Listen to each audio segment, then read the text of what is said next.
3 సంవత్సరాలు చెప్పారు, చాలా సంతోషం. అది దానికి అవుతుంది, అదే పరిస్థితి. కానీ ఇంకో విషయం కూడా చెప్పారు అధ్యక్ష, ఇది అమర్రాజు బ్యాటరీని వచ్చి తగిలించారని చెప్పారు.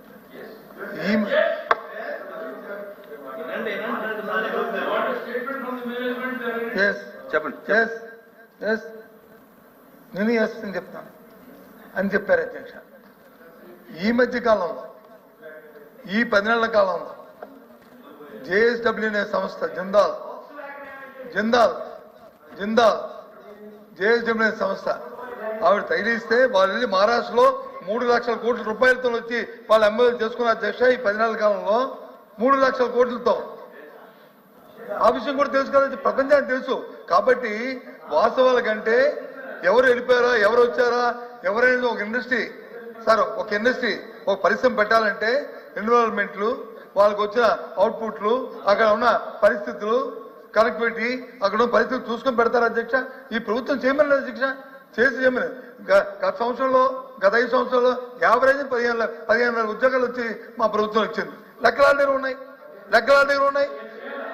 అడగండి అధికారుల్ని, లేకపోతే జాయింట్ మీటింగ్ పెట్టండి, మమ్మల్ని కూడా పిలవండి. మీ అబద్ధం చెప్తున్నామా నిజం చెప్తున్నామా మేము కూడా మా అధికారులు అడుగుతాం. ఆ రోజు మాకు అధికారులు అబద్ధం చెప్పారా నిజం చెప్పారని. 13 లక్షల కోట్లు మా సభ్యుడు చెప్పాడు. ఆ ఎంఓఏలు ఉన్నాయా లేవా అడగండి, లేదా అవి ఎందుకు చేస్తారో అడగండి. తప్పే ఉంది.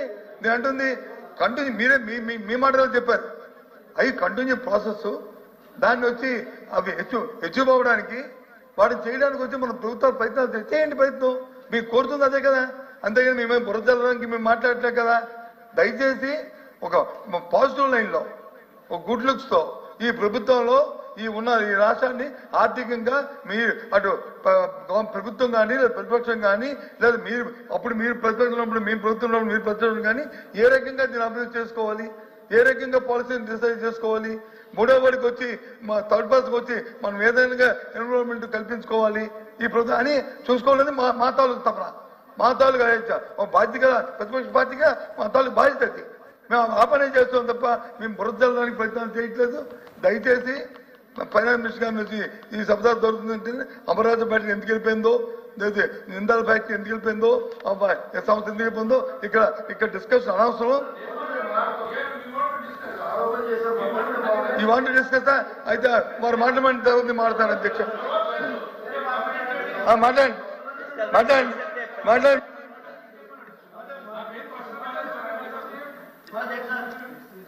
ఏం ప్రశ్న రాలేదు సార్ బొత్స సత్యనారాయణ గారి దగ్గర నుంచి. అయితే ఓకే బొత్స సత్యనారాయణ గారు ఒక ఆరోపణ చేసేసి మీ ప్రశ్న ఏందో అడగండి. లేదు, మీరు ఏదైతే అమర్నాథ్ బ్యాటరీని మా ప్రభుత్వం మీద ఎంత వేయడానికి అప్పుడు ఎంత ప్రయత్నం చేశారో సార్ అధ్యక్ష ప్లీజ్ అర్థమైపోయిందో అది కూడా వాస్తవం. 3 లక్షల కోట్లు వచ్చి గుజరాత్లో పెట్టుబడులు పెట్టారు, అది కూడా వాస్తవం అని చెప్పారు. అది కాలేజ్ ఇది కాదు, ఇది అయితే అది అవినీతి, ఇది అవును, అది చెప్పింది అధ్యక్ష. అధ్యక్ష కాంపిటేటివ్ వరల్డ్ అధ్యక్ష, ఇది పోటీ ప్రపంచం అధ్యక్ష. పోటీ ప్రపంచం వేరు, రెజీమ్ రివెంజ్ తరిమేసే ప్రభుత్వాలు వేరు అధ్యక్ష. పోటీ ప్రపంచం ఒక ఎగ్జాంపుల్ చెప్తాను అధ్యక్ష. ఆర్సలర్ మిట్టల్ కంపెనీ పక్కన ఉన్నటువంటి ఒరిస్సా రాష్ట్రంతో 3 సంవత్సరాలుగా ప్రయత్నం చేస్తుంది అధ్యక్ష స్టీల్ ప్లాంట్ పెట్టాలని. 3 సంవత్సరాలుగా వాళ్ళు క్లియరెన్స్ తెచ్చుకోలేక ఒరిస్సా తరమేలేదు అధ్యక్ష. We have given them attractive package.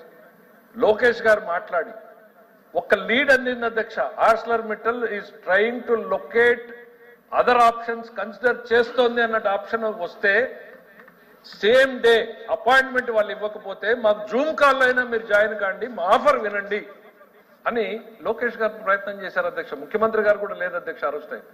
Immediate గా జూమ్ కాల్లో వాళ్ళు ఆఫర్ చేసిన తర్వాత then they said you come and give your proposal. మేము మా టీంని పంపించాం అధ్యక్ష. టీంని పంపించి ఆర్సలర్ మిట్టల్ ఇవాళ రియాలిటీ అధ్యక్ష,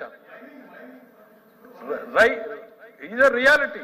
మా మంత్రి గారు కాన్స్టిట్యున్సీలో పెడతా ఉన్నారు అధ్యక్ష. దాని మీద మేము క్లారిఫికేషన్, గవర్నమెంట్ ఆఫ్ ఇండియాలో వాళ్ళకి చాలా ప్రాబ్లమ్స్ వచ్చినాయి అధ్యక్ష. మైనింగ్ మీద ఛత్తీస్గఢ్ నుంచి మినరల్ ట్రాన్స్పోర్టేషన్ ప్రాబ్లమ్స్ వస్తే గౌరవ ముఖ్యమంత్రి గారు ఆయన విట్నెస్ అధ్యక్ష. ఎనర్జీ మినిస్టర్ దగ్గర నుంచి, స్టీల్ అండ్ మినిస్టర్ దగ్గర నుంచి, ప్రధానమంత్రి వరకు వాళ్ళు ఉన్నటువంటి సమస్యలన్నింటినీ కూడా ఆంధ్రప్రదేశ్ ప్రభుత్వ సమస్యలుగా పరిగణించి వాటిని అన్నింటినీ ప్రస్తావించి వాటికి సొల్యూషన్ తెచ్చాం. కాబట్టి ఇవాళ ఈ రాష్ట్రంలో కళ్ల ముందు ఆర్స్లర్ మిట్టల్ 1,70,000 కోట్లు పెట్టుబడి పెట్టారు. This is the competition which we are living today. ఇవాళ జేఎస్డబ్ల్యూ వెళ్ళిందని చెప్తున్నారు కదా అధ్యక్ష. రమ్మనండి సార్ బొత్స సత్యనారాయణ గారిని as a representative of Jaganmohan Reddy garu రమ్మనండి. I will take him to JSW office. I will welcome them again. ఇవాళ ఈ రాష్ట్రంలో ఎవరిని చూసి భయపడుతున్నారు అధ్యక్ష? ఎవరిని చూసి పెట్టుబడిదారులు భయపడుతున్నారు అధ్యక్ష? ప్రమాణ స్వీకారం వేదిక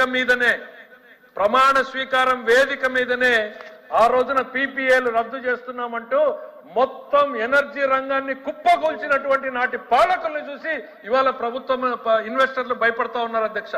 5 సంవత్సరాల్లో వీళ్ళు ఏం చేశారు అధ్యక్ష? ఉరిదీశారు ఎనర్జీ రంగాన్ని. చివరికి ఏమైంది? కోర్టులు మొటిక్కాయలు వేస్తే మేము చంద్రబాబు నాయుడు గారు సంతకాలు పెట్టిన అఫిడవిట్లకు అగ్రిమెంట్లకు కట్టుబడి ఉన్నామని చెప్పి 4.5 సంవత్సరాల తర్వాత అఫిడవిట్లు వేశారు. ఈ రాష్ట్ర ప్రభుత్వం ట్రూ అప్ ఛార్జీల పేరుతో ప్రజలు నెత్తిన వాళ్ళు కొన్నటువంటి అరాచక అక్రమ పవర్ కంతా కూడా డబ్బులు కట్టాల్సిన పరిస్థితి. ఇది వీళ్ళు ఇండస్ట్రీ గురించి మాట్లాడతారు. మేము ఎంత సిన్సియర్ గా నేను చెప్పాం, we are here to invite the industry. Jaganmohan Reddy గారు పెడతానన్నా కూడా మేము పనిచేయడానికి సిద్ధంగా ఉన్నాం. ఈ రాష్ట్రం కోసం మేము పార్టీలు చూడడం లేదు. మీరేం చేశారు గతంలో? కులాల ముద్ర వేశారు, ప్రాంతాల ముద్ర వేశారు, పార్టీల ముద్ర వేశారు, పారిశ్రామికవేత్తల్ని తరిమేశారు, మావాడు కాదు అనేటువంటి ముద్రలు వేశారు. మీరేంటి సార్ ఇది? మీరు మళ్ళీ మాట్లాడతారు. నేను ఎక్కడా కూడా డివేట్ కాలేదు అధ్యక్ష. చాలా సిన్సియర్ గా నేను నా రిప్లైకే కట్టుబడి చెప్తే పాలిటిక్స్ మీరు ఓపెన్ చేసినప్పుడు నేను పాలిటిక్స్ చెప్పక తప్పదు అధ్యక్ష. I have to answer. Please మంత్రి గారు సమాధానం చెప్తున్నప్పుడు ఇండస్ట్రీ పెట్టుబడికి కులం మొత్తం వర్గం ఉండదు అధ్యక్ష. మరి ఆయన ఏ లైన్లో ఆయన ప్రతి దాన్ని ఉపన్యాసంలో తీసుకుని రాజకీయాలు ఆలోచించుకుని రాజకీయ ఉపన్యాసం ఇవ్వాలంటే మేము రాజకీయ ఉపన్యాసం ప్లీజ్ కానీ అది సభ్యత కాదు. మాకు అవసరం కూడా లేదు.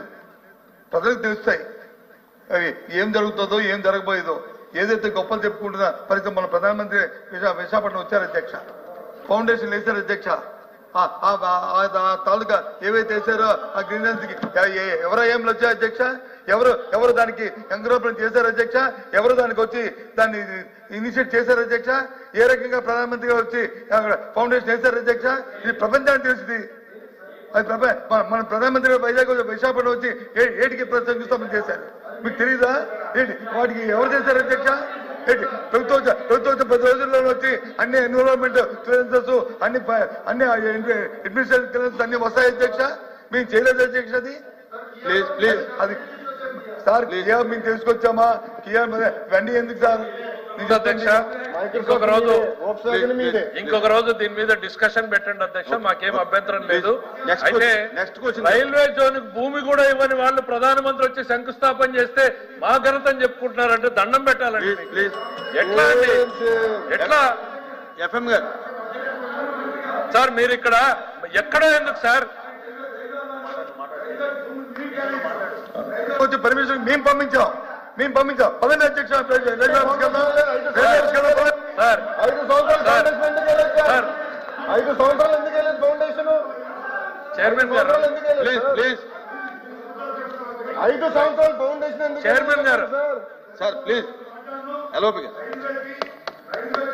రైల్వేకి భూములు కేటాయింపు చేసి వసూలు చేసింది మా ప్రభుత్వం.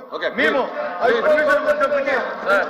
ప్లీజ్ చైర్మన్ గారు మీరు ఇంకో రోజు ఉండాలి సార్. బొత్స గారు చైర్మన్ గారు చెప్పండి. మీరు ఇంకో రోజు దీని మీద వాళ్ళు ఇంకో ఫామ్ లో వచ్చి డిబేట్ పెట్టమనండి అధ్యక్ష. వీళ్ళ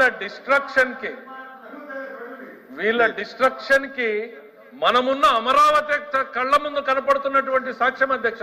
5 ఏళ్లు డిస్ట్రాయ్ చేస్తే 40,000 కోట్ల రూపాయల పెట్టుబడి తీసుకొచ్చి అమరావతిని ఇంప్రూవ్ చేస్తున్న సందర్భంగా క్వశ్చన్ నెంబర్ 13726 ఫైనాన్స్ మినిస్టర్ గారు. Next question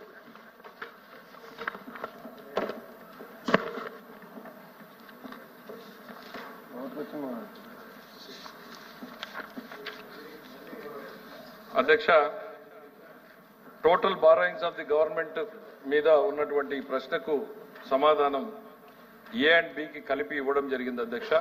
the total borrowings and liabilities of the government and public sector undertakings as on 12th June 2024 as published in the white paper is 9,74,556 crores. రెండవ దానికి అధ్యక్ష, details of the borrowings and outstanding debt of the government and public sector undertaking is given below అధ్యక్ష. 2014 నాటికి రాష్ట్ర ప్రభుత్వానికి ఉన్నటువంటిది 97,176.82 కోట్ల వేల కోట్ల అప్పు అధ్యక్ష. కార్పొరేషన్లకి 10,675,000 కోట్ల అప్పు ఉంది అధ్యక్ష. 2018-19 ముగిసిపోయేట నాటికి 2,57,509 కోట్లు ప్రభుత్వానికి ఉంటే 49,000 కార్పొరేషన్లకు ఉంది అధ్యక్ష. యాజ్ ఆన్ June 24 వాళ్ళు సపరేట్ గా అడిగారు కాబట్టి సపరేట్ గా చెప్తాం అధ్యక్ష. 5,19,192 కోట్ల రూపాయలు అప్పుంటే కార్పొరేషన్లది 158,657 కోట్లు గ్యారంటీలు ఇచ్చినటువంటి అప్పు ఉంది అధ్యక్ష. గ్యారంటీలు ఇవ్వనటువంటివి ఆనాటికి మరో 90,000 కోట్ల రూపాయలు ఆ రోజుకి అప్పు ఉంది అధ్యక్ష. యాజ్ ఆన్ December 31 అధ్యక్ష, ఆ రోజుకి స్టేట్మెంట్స్ రెడీ అయినాయి కాబట్టి 5,63,376,000 కోట్ల రూపాయలు ప్రభుత్వానికి ఉంటే పబ్లిక్ సెక్టర్ అండర్టేకింగ్స్ కి 1,53,424 కోట్ల అప్పు ఉంది అధ్యక్ష. గ్యారంటీలు ఇవ్వనివి 90,000 నుంచి 91,000 అంటే కేవలం 1,000 మాత్రమే అదనంగా పెరిగింది అన్నటువంటి విషయాన్ని ఈ సందర్భంగా తెలియజేస్తున్న అధ్యక్ష. చివరి ప్రశ్న అధ్యక్ష, net out standings public debt increased from 12th June నుంచి అంటే మా ప్రభుత్వం ఏర్పడిన నుంచి December 31 వరకు కేవలం 44,184 కోట్ల రూపాయల నెట్ బారోయింగ్ అవుట్ స్టాండింగ్ పెరిగింది అనేటువంటిది తెలియజేస్తున్నారు అధ్యక్ష. ఇది దేనికోసం వాడారు అనేటువంటిది అడుగుతున్నారు అధ్యక్ష. The borrowings of the governments are utilised for funding the physical deficit including the payments of principal interest and borrowings of the public sector undertakings are utilised for revenue and capital expenditures అధ్యక్ష. అధ్యక్ష,